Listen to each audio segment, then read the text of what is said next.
L'intervention d'ADRA auprès de milliers de victimes du tremblement de terre se poursuit en Turquie et en Syrie. Des centaines d'adventistes défilent pour la liberté religieuse au Guatemala. Une école adventiste innovante a ouvert ses portes en Bolivie. Le nouveau programme de l'école du sabbat des enfants est actuellement testé dans le monde entier. Retrouvez ce reportage ainsi que d'autres histoires de foi et d'espoir tout de suite sur ANN.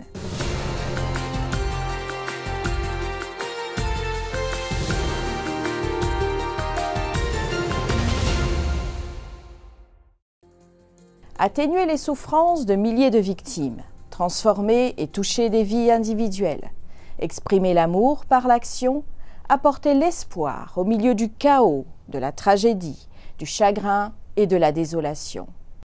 Ce sont les objectifs du travail humanitaire d'ADRA en Turquie et en Syrie après le tremblement de terre de magnitude 7,8 qui a secoué ces deux pays le 6 février dernier. Nombre de ses partenaires, dont l'Église adventiste du 7e jour, se sont également engagés à aider ces nations touchées par la catastrophe. Regardons de plus près en quoi consistent les opérations d'ADRA en Syrie. ADRA distribue des conserves et du pain, de l'eau et des lingettes ici dans la mosquée. Les gens restent ici, c'est un abri collectif. D'autres sont abrités dans des écoles et des églises. Ici, il y a 70 familles, soit 210 personnes.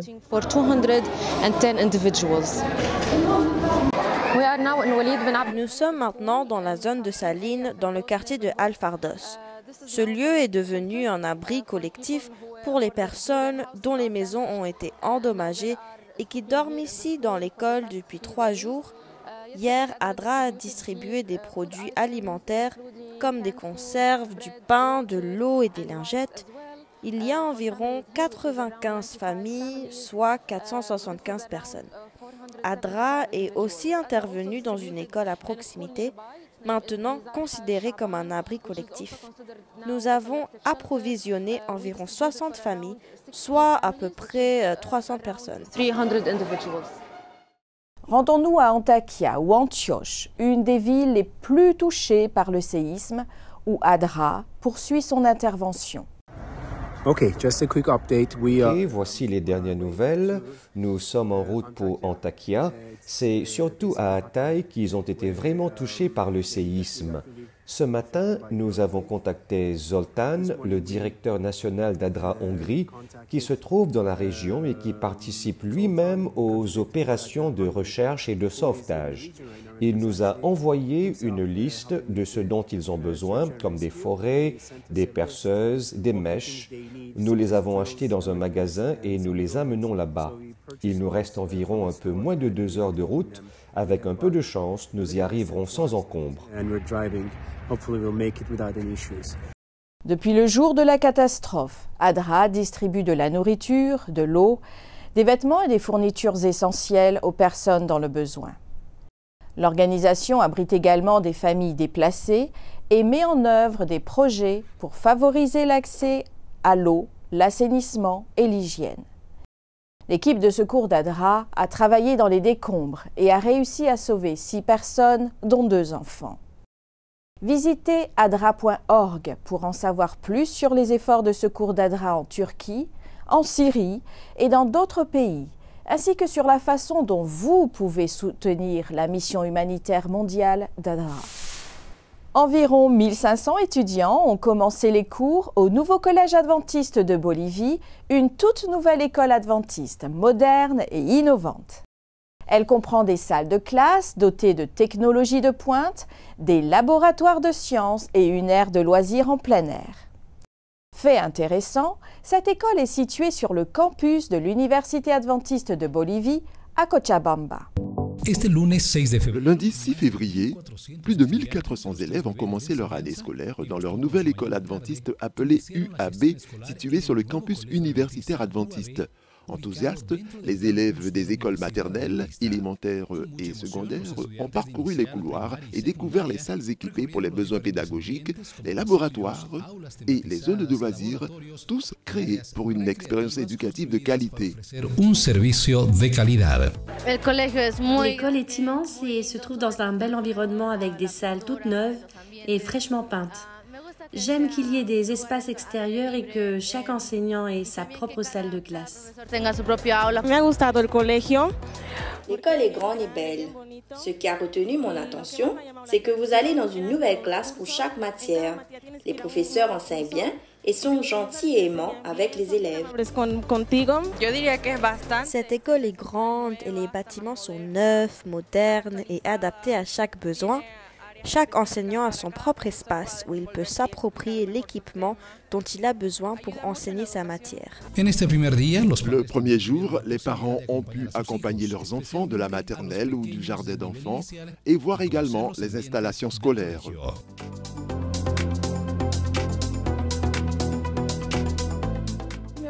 J'aime la beauté de cette école. Les salles de classe et les jardins, c'est magnifique.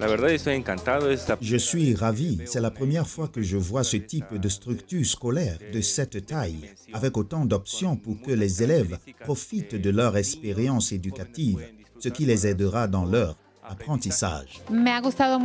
J'aime particulièrement la bibliothèque, qui devrait motiver les enfants à lire.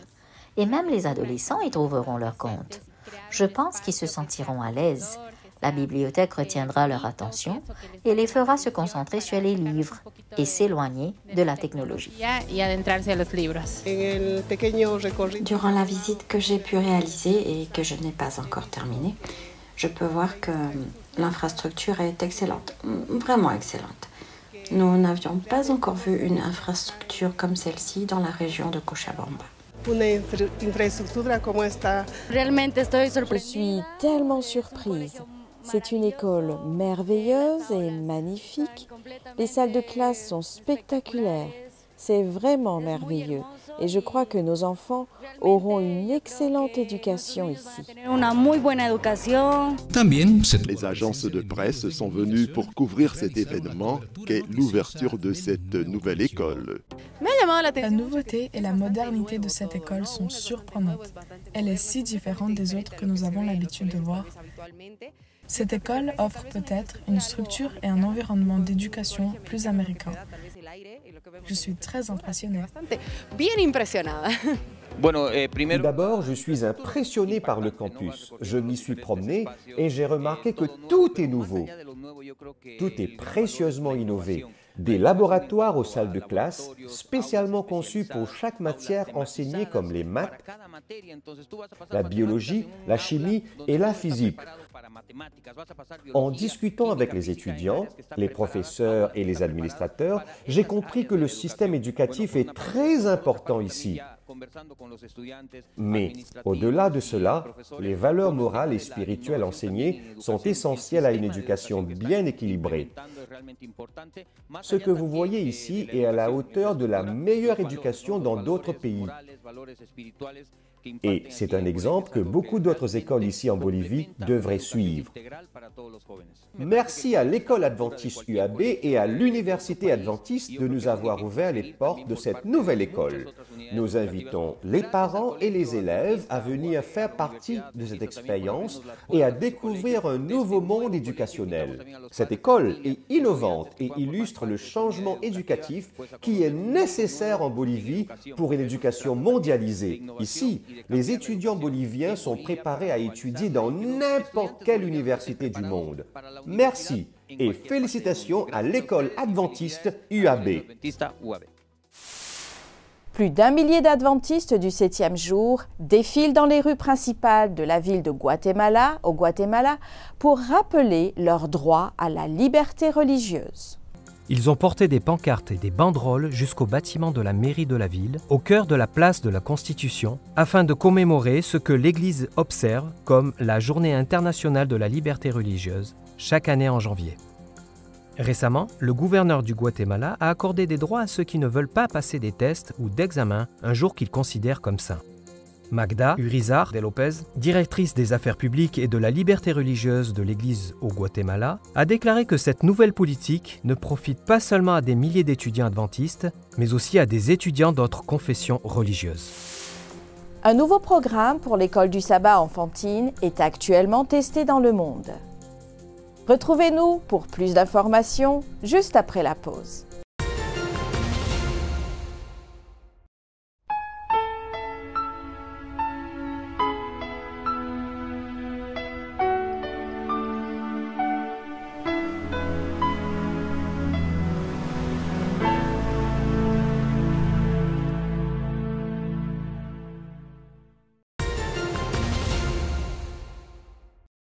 Le programme de l'école du sabbat Alive in Jesus remplace le programme GraceLink. Il est actuellement testé durant ce premier trimestre 2023 dans 80 églises du monde entier, dont 3 églises en Corée du Sud. Sous la direction du pasteur Kim Young-han, directeur du ministère des enfants de l'Église adventiste de Corée, ces 3 églises dirigent l'étude pilote. Elles mettent pleinement en œuvre le programme du niveau primaire tout en travaillant avec les parents et une équipe de bénévoles qui font des retours et fournissent des données de recherche. Le programme biblique Alive in Jesus vise à équiper et à habiliter les parents, les tuteurs, les enseignants et les responsables de l'école du sabbat afin que, dans leur sphère d'influence, ils modèlent et favorisent une relation épanouissante entre Jésus et les enfants et les jeunes. Pour en savoir plus, visitez sabbathschoolpersonalministries.org/aliveinjesus. L'institution Madison a été un modèle pour les écoles missionnaires adventistes du monde entier et a inspiré le développement de l'ASI, une organisation de laïcs adventistes du 7e jour enthousiaste à l'idée de participer activement à la mission mondiale de l'Église. Elle a également ouvert la voie pour nous préparer à faire face aux changements de notre société mondiale.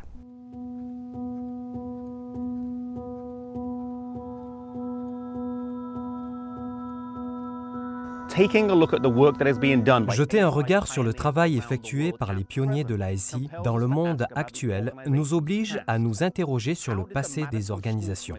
Comment l'école Madison, depuis ses modestes débuts, s'est transformée en un réseau d'entrepreneurs et de professionnels soucieux de leur mission?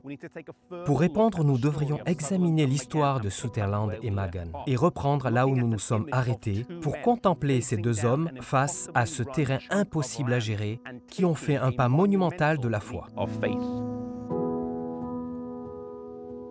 Après quelques négociations et flatteries, Sutherland et Magan ont acheté la propriété de Ferguson Nelson pour 11 000 $ et ont pris possession des lieux en octobre 1904. L'école, appelée l'Institut normal agricole de Nashville, a ouvert ses portes peu de temps après à une cohorte de seulement 11 étudiants. La vision unique de Sutherland et Magan intégrait plusieurs aspects différents, dont une école, un sanatorium et une ferme. Elle est devenue l'école Madison et a fonctionné de manière autosuffisante. Elle a aussi cherché à former, équiper et déployer des missionnaires autonomes.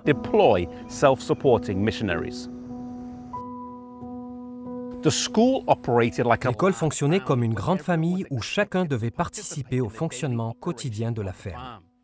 Il était normal de voir Magan, le doyen, conduisant un attelage de mules pour labourer les champs, tandis qu'un autre enseignant conduisait un chariot jusqu'à la ville voisine pour vendre du beurre frais fabriqué par Sutherland, le président de l'établissement.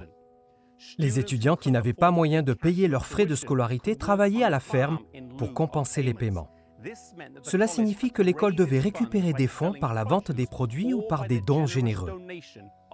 Les étudiants travaillaient 6 heures par jour dans l'une des industries de l'école pour payer leur scolarité.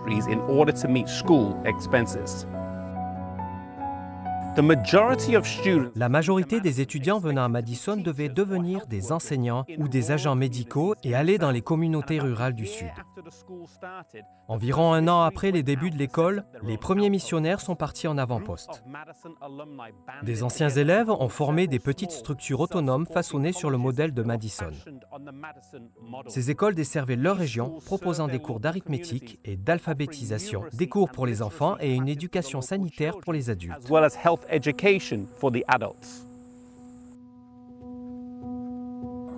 En 1915, il y avait 39 entreprises. Les groupes se sont répandus dans le Tennessee, l'Alabama et la Caroline du Nord, formant un réseau de start-up missionnaires innovantes et autonomes, capables de s'introduire dans leur communauté locale.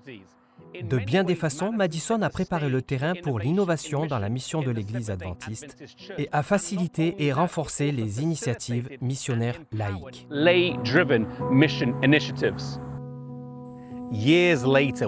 Plus tard, lorsque les sociétés et industries laïques adventistes connues sous le nom de ASI ont été créées, elles ont adopté ces mêmes valeurs fondamentales, mission, innovation et un engagement basé sur le sacrifice de soi, le tout sous l'impulsion de laïcs responsables et équipés. Quelques principes clés étaient au cœur du modèle de Madison. L'importance de la foi en la parole de Dieu et du sacrifice, l'importance de l'innovation et de l'esprit d'entreprise dans le contexte de la mission, et l'importance d'être un membre d'Église responsabilisé et engagé, partageant le Christ dans les lieux publics.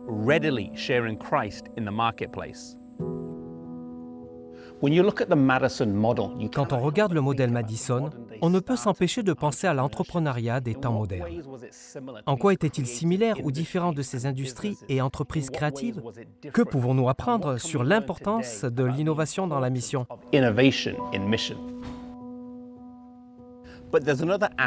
Mais les statistiques inévitables auxquelles nous devons faire face sont un autre aspect que nous devons envisager d'intégrer dans ce mélange innovation et mission.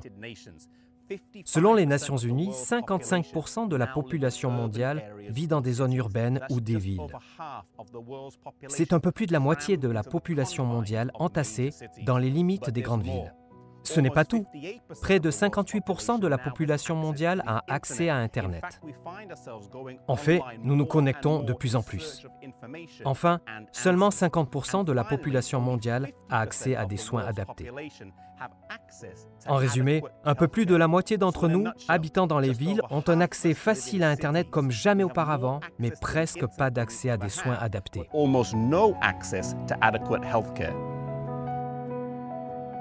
Au vu de tout cela et de notre mission unique en tant qu'adventistes du 7e jour, comment l'innovation dans la mission nous prépare à faire face à l'évolution de la société mondiale? Comment ces statistiques nous préparent à rencontrer les millions de personnes qui ont désespérément besoin d'entendre l'Évangile?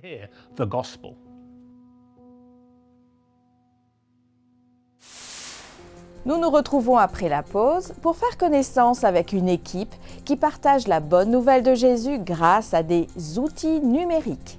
À tout de suite.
Proposer des temps de prière et d'études bibliques en ligne pour atteindre le monde avec l'Évangile de Jésus par le biais des techniques multimédia.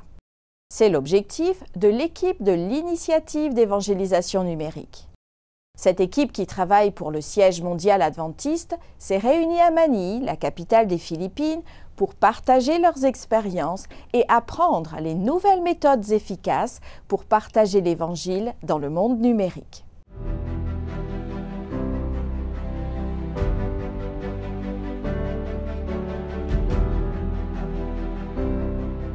Plus de 3 milliards d'habitants sont considérés les moins riches dans le monde et plus de 7000 groupes comme les plus riches. C'est plus de 40% de la population totale. Comment le message d'espoir peut atteindre le monde face à ce vaste problème?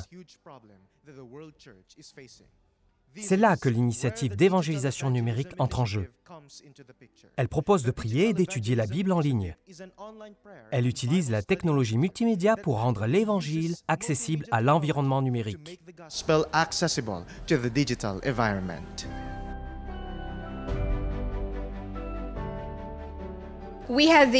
Nous avons eu cette participante. Nous avons prié pour elle et elle est devenue une régulière de notre page Facebook. Elle venait d'Espagne. Elle était très reconnaissante que l'équipe ait prié pour elle. Elle est revenue pour nous le dire. L'équipe l'a ensuite invitée à se joindre à notre rencontre fraternelle du sabbat chaque vendredi. Elle a également rejoint notre salle de prière. Elle est devenue, elle aussi, une combattante par la prière. Elle nous a aidés à prier pour les autres, même si elle n'était pas encore baptisée à ce moment-là. Et puis un jour, l'année dernière, elle est revenue sur notre page pour nous dire qu'elle est devenue membre de l'Église adventiste. C'était vraiment très encourageant et très inspirant.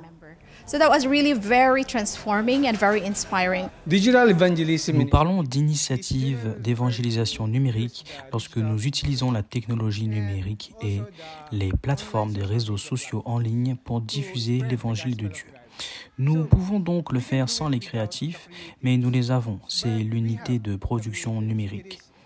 Ils aident donc à produire plus de contenu, c'est comme produire et partager des vidéos, des podcasts et des images sur les plateformes des réseaux sociaux en ligne afin de toucher le plus grand nombre. Nous avons commencé en décembre 2019. Sam Neves nous a appelés en novembre et voulait former une équipe de missionnaires numériques qui travailleraient pour les plateformes des réseaux sociaux de l'Église mondiale. J'ai repéré 153 personnes aux Philippines pour former l'équipe de production numérique et l'unité de gestion communautaire. L'unité de production numérique est composée de 7 équipes. Nous avons des monteurs vidéo, des graphistes, des rédacteurs, des développeurs web, des spécialistes du référencement des réseaux sociaux et des artistes de doublage. Tandis que l'unité de gestion communautaire est composée de 2 équipes, l'équipe d'intervention immédiate et l'équipe de la pastorale en ligne.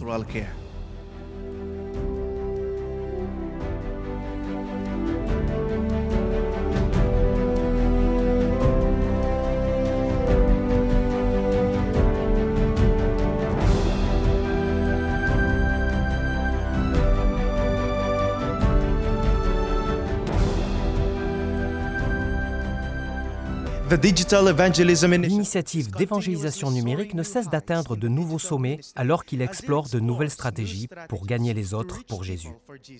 Alors que le monde change, passe à la technologie la plus avancée, prions pour que ces missionnaires créatifs ne cessent d'exercer une influence sur le vaste espace numérique du monde. C'était Kyle Candalera pour ANN. L'Université adventiste d'Afrique centrale a reçu des fonds de l'offrande du 13e sabbat pour construire une salle polyvalente.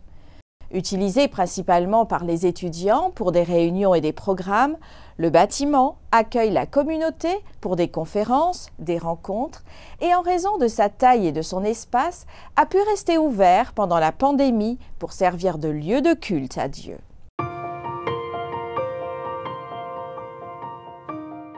Ces collines dans Kigali, au Rwanda, offrent une vue magnifique de la ville. Le terrain a été acquis par l'Église adventiste du 7e jour auprès du gouvernement pour relocaliser le vieux campus. C'est sur ces 22 hectares de terre que l'Université adventiste de Centrafrique, ou OCA, a réouvert ses portes en 1996, 2 ans seulement après le génocide de 1994.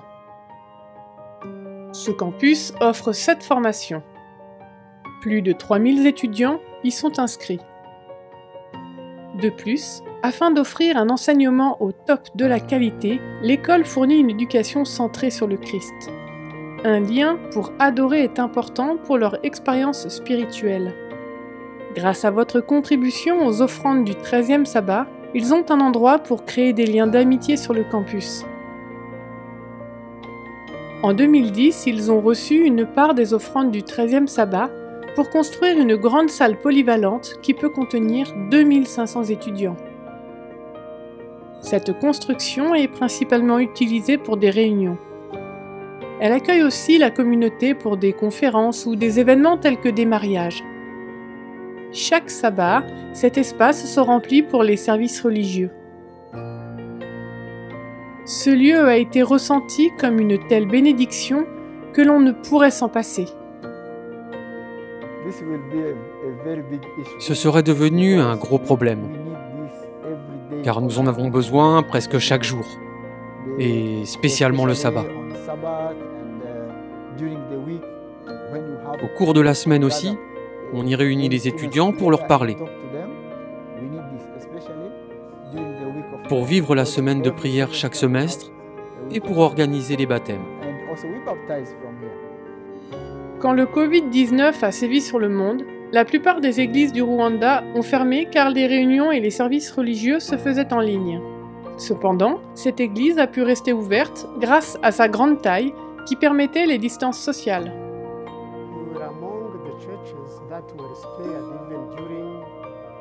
Pendant cette période, beaucoup de nos églises étaient fermées, car elles manquaient de place.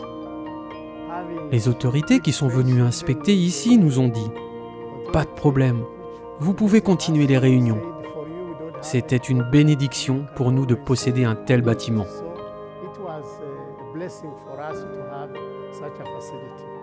Les étudiants et le corps enseignant pouvaient se rencontrer tout en suivant les consignes de sécurité. Cette grande salle polyvalente est un témoignage de la façon dont Dieu agit dans les temps difficiles. Nous vous le demandons. Priez pour les étudiants et les enseignants de l'Université adventiste d'Afrique centrale.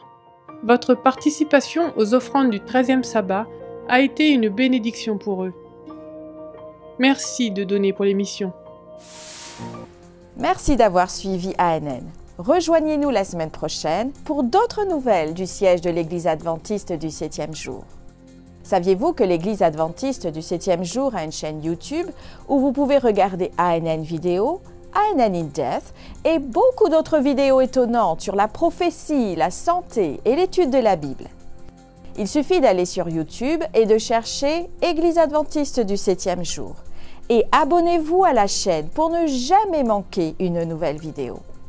N'oubliez pas de laisser un commentaire ou un sujet de prière, car nous avons une équipe qui se consacre à prier pour vous 24 heures sur 24 et 7 jours sur 7. Avant de vous dire au revoir, nous vous laissons avec une bonne nouvelle tirée du livre des Lamentations au chapitre 3 et au verset 21 à 23. Il est écrit « Mais voici ce que je veux me rappeler, voici ma raison d'espérer. Les bontés du Seigneur ne sont pas épuisées, il n'est pas au bout de ses tendresses, elles se renouvellent chaque matin.